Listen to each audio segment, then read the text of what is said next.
La famille, je ne vais pas être long, mais aujourd'hui on va aller plus que jamais dans le fond. On va faire un direct synthétique sur des situations dramatiques qui sont en train de heurter, une fois n'est pas coutume, notre continent africain. Il est important plus que jamais d'en parler, de partager, d'enseigner, d'élever les consciences pour que plus que jamais, excusez-moi, les esprits soient prêts face aux diverses tentatives de diversion et de déstabilisation qui heurtent de manière simultanée notre population. Alors je vais vous laisser vous connecter, connectez-vous. Je n'ai pas prévenu pour ce direct-là, je suis en mouvement en ce moment. Il y a beaucoup de bonnes nouvelles qui sont en train d'arriver. On aura l'occasion d'en reparler, le moment venu. Beaucoup de bonnes nouvelles. L'urgence panafricaniste est en train de prendre un élan considérable, peut-être le plus grand depuis la création de cette organisation de résistance.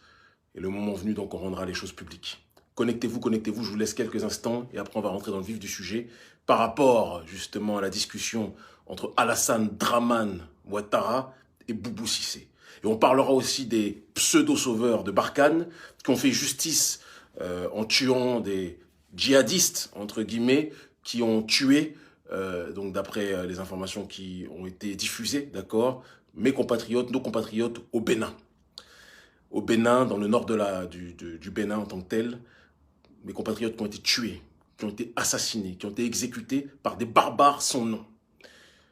Et on aura l'occasion d'analyser le comportement de l'élite prédatrice. Patrice Talon, qui à part passer son temps à s'accaparer les ressources de l'État pour lui et sa petite clique, sa petite caste, ne fait pas grand-chose pour préserver le pays. C'est le moins que l'on puisse dire. Mais on en reparle dans quelques minutes. Connectez-vous. Vous êtes environ là 1700. C'est petit. On peut faire beaucoup plus, donc je vous laisse encore vous connecter. Et après, on commence. C'est un honneur, un bonheur de vous retrouver. Vous ne savez pas à quel point. Comme toujours, à chaque fois que je suis à vous connecter, mon cœur ne fait que vibrer. À chaque fois que je vous croise dans la rue, quels que soient les endroits du globe où je me trouve, vous êtes toujours là à nous réchauffer l'âme, à nous réchauffer le cœur. On vous aime à en crever. C'est important de le dire. Ce combat, on le mène parce qu'on a l'amour, vous êtes notre moteur. Il y a Dieu au-dessus de tout, évidemment. Et il y a notre peuple ensuite. Et ce peuple-là, votre peuple, notre peuple, c'est le moteur plus que jamais de notre existence. Je vous laisse vous connecter, vous êtes 2114, c'est petit mais on va commencer.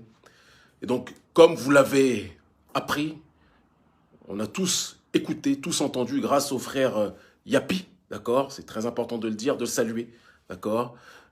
Qui est un cyberactiviste, l'un des rares cyberactivistes qui porte de manière très positive son nom, qui fait un travail très courageux, même si moi je fais partie de l'école de ceux qui aiment montrer leur visage, mais on a aussi besoin de gens comme ça sur le continent africain qui peuvent nous dénicher des informations de première main pour que l'on puisse justement analyser les choses et approfondir le message et le propager au sein des masses. Donc un certain nombre d'informations sont sorties et notamment une conversation téléphonique, important de le dire, entre M. Alassane Dramane Ouattara, président très mal élu de Côte d'Ivoire, c'est le moins que l'on puisse dire, qui est arrivé au pouvoir grâce à l'armée française, qui a tué des Ivoiriens, qui a assassiné des Ivoiriens, qui a persécuté les Ivoiriens, qui est venu en mode recolonisation de la Côte d'Ivoire, important qu'on puisse le dire quand même, d'accord, avec des milices étrangères, d'accord, des milices de divers ordres, de diverses tendances politiques qui n'avaient qu'un seul objectif, décimer l'armée loyaliste de Côte d'Ivoire. J'ai un de mes éléments que je ne citerai pas pour lui mettre en problème, qui était engagé dans cette armée loyaliste de Laurent Gbagbo, donc je sais profondément de quoi je parle. Alassane Dramane Ouattara, qui est l'un des présidents les plus impopulaires, si ce n'est le président le plus impopulaire de l'histoire du continent africain, quoi qu'il est peut-être en bataille avec Mobutu et d'autres, mais bon, ça c'est encore un autre sujet, qui se permet, avec insolence, avec arrogance, de rire avec M. Boubou Cissé, l'ancien Premier ministre d'Ibeka, une autre marionnette de l'oligarchie française, de discuter, de rire, de s'amuser, d'accord, de se moquer. Je vois que vous êtes 3000, c'est petit, vous pouvez encore faire, mais on continue sur ce terrain-là, qui se permettent donc les deux de se moquer de la souffrance du peuple malien, qui se permettent les deux de se moquer des sanctions qui touchent la population malienne, et in extenso, puisque le Mali est le cœur du continent africain, qui se permettent de se moquer de la résistance africaine face à l'arrogance de l'oligarchie occidentale. Alors je vais dire une chose à ces deux marionnettes, à ces deux guignols, oui. Chris Yapi, un gros big up à toi mon frère, un gros big up à toi. Ton combat est nécessaire, ton combat est noble, d'accord? Et nous, notre responsabilité, c'est par la suite, à visage découvert, de ruer les brancards pour s'attaquer frontalement à ce système de la France-Afrique qui perdure sur notre continent. Et in extenso, bien évidemment, dans la diaspora. Ces deux se sont moqués, mais ont illustré, excusez-moi, plus que jamais, l'instrumentalisation de la CEDEAO par l'oligarchie d'Occident. Et pire encore, ces deux derniers, et notamment le premier, Alassane Dramane Ouattara, a confirmé son rôle de diviseur, son rôle d'agent d'influence numéro 1 du néocolonialisme, son rôle plus que jamais d'agent du suprémacisme français, son rôle de déstabilisateur du continent africain, son rôle plus que jamais de diviseur du continent africain. Quand un Africain lève la tête pour se lever contre l'impérialisme occidental, l'oligarchie française n'a pas besoin de trop s'agiter. Elle appuie sur un bouton et elle a son robot Alassane Dramane, et qui est le dramatique Ouattara, d'accord, qui se mobilise pour essayer de déstabiliser le continent africain. Quand Alassane Ouattara se moque du Mali et de sa gestion en disant « Ils ne pensaient pas qu'ils pourraient... ils pensaient qu'ils allaient tenir avec toutes ces sanctions, ils n'ont pas d'économistes, ils sont vraiment bêtes. » Comment un président d'un pays comme la Côte d'Ivoire peut-il se moquer d'un pays qui résiste avec dignité contre le néocolonialisme français? Alassane Ouattara est la pire déjection politique qui existe depuis ces 20, 30, 40, 50 dernières années. Depuis Mobutu et les autres traîtres de son espèce, nous n'avons pas trouvé de criminels politiques à la tête de l'État. D'un État africain comme nous le voyons avec Alassane Dramane Ouattara. C'est le président de la pire espèce, le président de l'oligarchie occidentale qui a coopté ces valets africains. Un homme qui mérite normalement de ne plus être au pouvoir, un homme qui devra tôt ou tard perdre ce pouvoir, soit de manière institutionnelle, soit par la résistance du peuple. Alassane Dramane Ouattara est un syndrome d'imbécilité dramatiquement acquis, c'est le sida politique du continent africain. Alassane Dramane Ouattara est l'un des pires ennemis, si ce n'est le pire ennemi de nos intérêts. N'oubliez jamais ça. N'oubliez jamais, jamais, jamais cette réalité-là. Ce que fait Alassane Ouattara, il le fait en service commandé par rapport à ce que son arrière-petit-fils Emmanuel Macron lui a demandé. Et tant qu'on laissera cet homme-là à la tête de la Côte d'Ivoire, jamais le continent africain ne sera en paix. Jamais les anciennes colonies, qui sont en réalité des colonies contemporaines, qui sont soumises au joug du néocolonialisme français, ne seront en paix. C'est important que l'on puisse le dire. C'est important que l'on puisse l'énoncer. C'est important que l'on puisse l'exposer et le dénoncer. Oui, Alassane Ouattara a encore prouvé qu'il n'était pas un problème que pour les Ivoiriens. Il était un problème pour les Africains. Et in extenso, il est un problème pour tous les anti-impérialistes qui n'acceptent pas le joug d'une entité civilisationnelle et son joug, sa répression, sa domination aveugle sur une autre. Cela doit cesser. Cela ne peut plus continuer. Je sais que quand je dis ça, Alassane Dramane Ouattara va envoyer les trolls, l'usine à trolls de la France-Afrique, que l'on peut symboliser par les ados moutons qui vont commencer à venir essayer d'insulter. Ils sont payés combien? 30 000 francs CFA par mois. À ce prix-là, très sincèrement, on prend une recharge Internet et on a la connexion pour le mois. Voilà, c'est leur salaire, mais ça leur suffit. Ils ne se rendent pas compte qu'eux-mêmes sont des jouets de l'oligarchie et qui sont eux-mêmes piétinés par ceux qui sont censés défendre. Alors qu'en réalité, ce ne sont que des marionnettes méprisées par cette entité que l'on peut nommer France-Afrique, dont le relais numéro 1 est Alassane Dramane Ouattara. Même vous, les ados moutons, réveillez-vous. Même vous, les ados moutons, posez-vous des questions. Vous avez des patronymes de guerriers, vous avez des patronymes de rois africains. Prenez vos responsabilités et arrêtez de vous comporter comme les prostituées parce que Ouattara ne fait rien pour vous. Parce que la France-Afrique ne fait rien pour vous et qu'on n'aura plus besoin de vous, elle se débarrassera de vous comme Ouattara s'est débarrassé de tous ceux qui l'ont servi et qui, lorsqu'il commençait à avoir une petite, justement, once de volonté d'émancipation, ces derniers ont été éliminés. Demandez à Ahmed Bakayoko qui, lorsqu'il a commencé à réaliser les problèmes du régime Ouattara, il était déjà trop tard pour lui. Il n'a même pas eu le temps de faire marche arrière. Il a été exécuté. Et on a dit que c'était une maladie dont personne n'est capable d'en donner le nom d'ailleurs, parce que nous savons que cette maladie se nomme en réalité Alassane Dramane Ouattara. Quand Alassane Dramane Ouattara rit avec Boubou Cissé, se moque du Mali avec Boubou Cissé, sa démarche, c'est juste de rappeler une chose. Chaque Africain qui osera lever la tête, chaque Africain qui osera tenir tête au système de l'impérialisme français, trouvera Alassane Ouattara sur son chemin. Mais il faut qu'à son tour, Alassane Dramane Ouattara se souvienne d'une chose, et nous allons le rappeler avec délicatesse. Nous allons le rappeler avec force, dignité, profondeur et intelligence. Dramane, nous sommes tes pires ennemis. Draman, nous ne nous reposerons jamais tant que tu seras au pouvoir. Draman, tous tes plans que tu fais pour essayer d'asphyxier le continent, nous allons, et nous le faisons sur le terrain, un peu partout, nous allons le contrecarrer, nous le contrecarrons, et nous ferons tout ce qui est en notre possible pour que tes plans soient annihilés, pour que tes plans soient annulés, pour que tes plans soient parasités. Tu es l'agent de la France-Afrique, nous sommes l'agent de nos ancêtres valeureux africains qui sont morts au combat pour que l'Afrique puisse être debout, pour que notre peuple puisse être debout. Oui, Draman, tu sers tes maîtres, nous servons Dieu Tout-Puissant et nous honorons nos aïeux méritants qui se sont battus pour la dignité de l'Afrique. Draman, nous n'allons jamais te laisser continuer à déstabiliser nos pays. Mon soutien éternel aux dirigeants du Mali. On se connaît très bien entre nous, d'accord? À ma sœur Founé, ministre de la Famille, je vois que vous êtes 6000. On peut faire beaucoup mieux, mais on va dire que c'est un début humble. D'accord? À Founé, ministre de la Famille. À M. Sadio Kamara, ministre de la Défense. Mon frère, paix sur toi. Plus que jamais. À Assimi Goïta, président du Mali. Au porte-parole de cette jeunesse, au représentant de cette jeunesse, mon petit frère, mon protégé, Adama Ben Diarra, nommé, connu sous le nom de Ben le Cerveau. Nous vous aimons, nous vous soutenons, nous sommes avec vous. Vous n'êtes pas seul.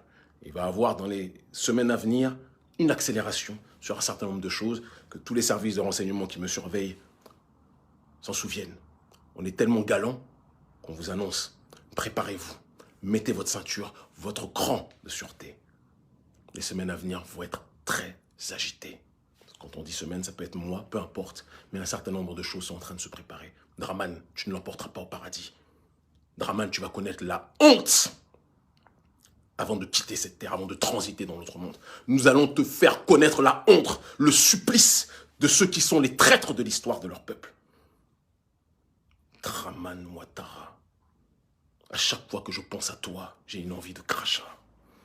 Bref, que chacun reste mobilisé, que chacun reste connecté, plus que jamais. La mobilisation est en train de prendre une ampleur démesurée. Mali, Guinée, Niger, même au Tchad, Burkina Faso, le peuple, la société civile est plus que jamais constituée et nous allons continuer plus que jamais à nous mobiliser et à avancer. Donc Chris Yapi, gros big up à toi pour justement ces révélations. C'est à ça que doit servir justement le combat de recherche et d'autodétermination. Révéler les informations pour que la masse puisse s'en saisir, s'en servir et s'organiser.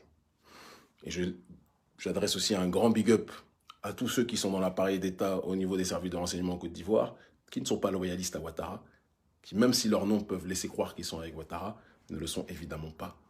Je sais moi-même de quoi je parle. Je continue donc pour parler maintenant de la logique du Bénin.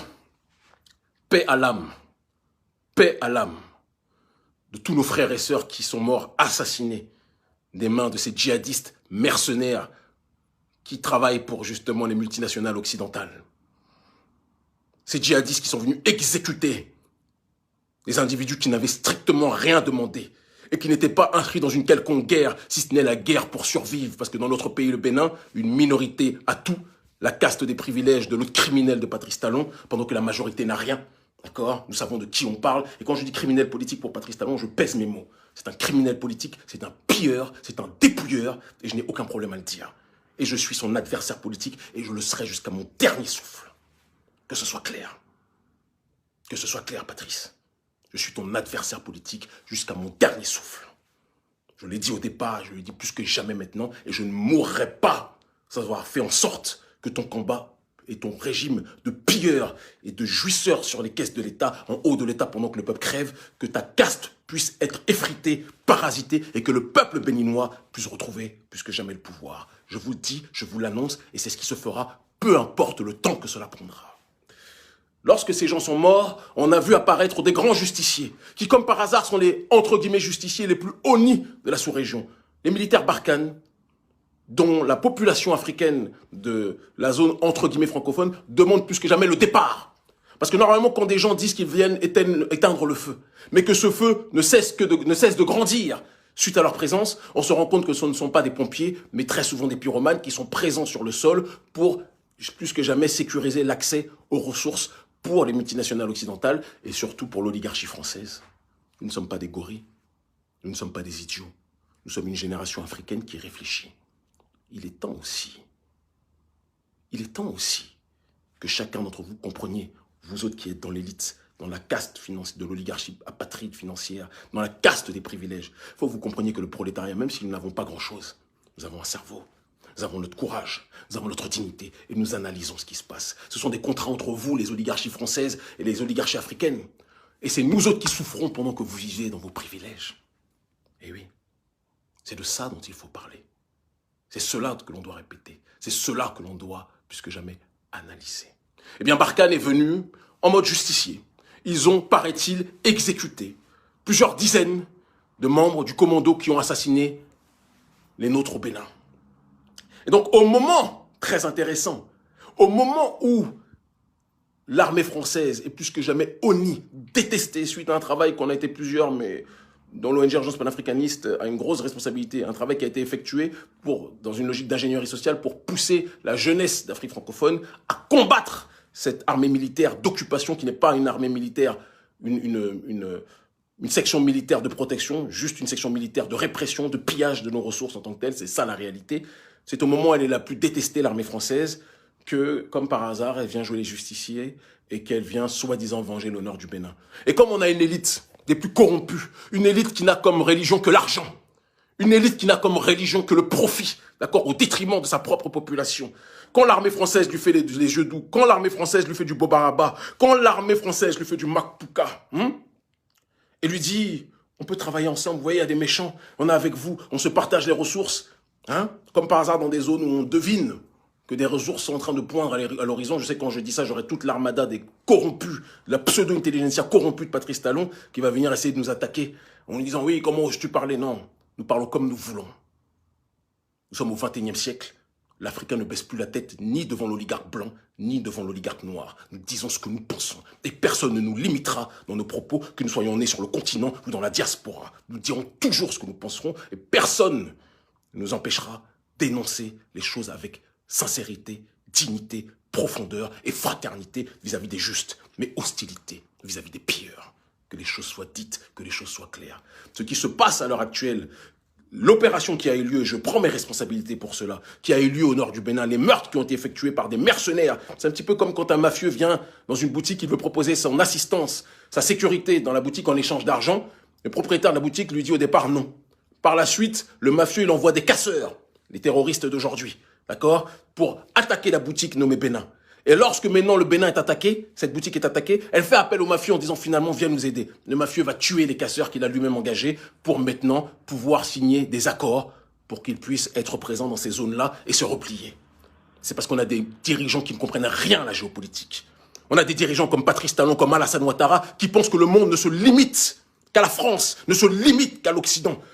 Ils croient que la communauté internationale, c'est l'Occident comme ils croient, plus que jamais, ou du moins, ils veulent restreindre le monde à l'Occident, comme ils veulent croire que le Père Noël existe encore. Le monde est multipolaire. Le monde a plusieurs tendances. Le monde a plusieurs blocs. Mais vous êtes toujours les derniers roues de la classe, les derniers roues du carrosse et les derniers de la classe, excusez-moi. Vous passez votre temps à être dans une démarche de penser que sans la France, vous n'êtes rien. Que sans la France-Afrique, vous n'êtes rien. Vous prenez quelques postures de temps en temps souverainistes alors que, en réalité, vous êtes soumis dans votre cerveau, dans votre esprit à ces derniers. Vous passez votre temps à rouler dans le système de leur pseudo-modernité. Bande d'hypocrites. Vous me donnez la nausée. On ne vous laissera plus de répit. Ouattara, Patrice Talon et tout ce qui s'ensuit. On ne vous laissera plus de répit. Et ce que nous le disons politiquement. Nous n'allons pas agir par violence. Ce n'est pas notre paradigme. Mais nous allons vous combattre de toute notre âme. Parce que vous jouez avec les vies des Africains pour vos petits intérêts de milliardaires entre vous. C'est terminé. L'heure et l'ère de la justice sociale est en train de poindre le bout de son nez. On ne va plus vous laisser respirer. L'Afrique libre ou la mort, nous vaincrons. Je vous donne rendez-vous donc le 19 février à Paris. Meeting dans le ventre de la bête. Oui. Certains m'ont dit, Kémy, pourquoi tu vas à Paris? Mais il y a des millions de Noirs à Paris. Il y a des millions de Noirs à Paris. Et même si, évidemment, je le dis comme je le pense, l'objectif est de parler au monde entier, c'est aussi un signal pour dire à cette France-Afrique que nous n'avons pas peur de parler dans le ventre de cette bête qu'elle est. Partout où notre peuple est, d'Amérique du Sud, France, Afrique, Caraïbes, peu importe, Europe, Occident, Moyen-Orient, Nous allons, nous irons, nous étions et nous serons encore demain. Donc rendez-vous le 19 février pour ce meeting. Comment la diaspora peut-elle aider moi qui suis un fils de la diaspora, moi qui suis né et qui ne renierai jamais d'être né en France, d'être un afrodescendant comme Nicolas Anelka, comme Kylian Mbappé, comme Tony Yoka, comme des tas d'autres. D'accord? Je vous le dis et je vous le répète, mon cœur c'est l'Afrique. J'aurais pu rester dans la société des privilèges, mais c'est l'Afrique ma vie, c'est l'Afrique mon destin. C'est pour elle que je me sacrifie, c'est pour elle que je perdrai sans doute, pas de manière très âgée, ma vie. Mais je le ferai en ayant accompli ma mission au regard de Dieu Tout-Puissant, l'unique. Et plus que jamais pour honorer les ancêtres méritants qui nous ont précédés. L'Afrique libre ou la mort, nous vaincrons. Ils finiront par comprendre.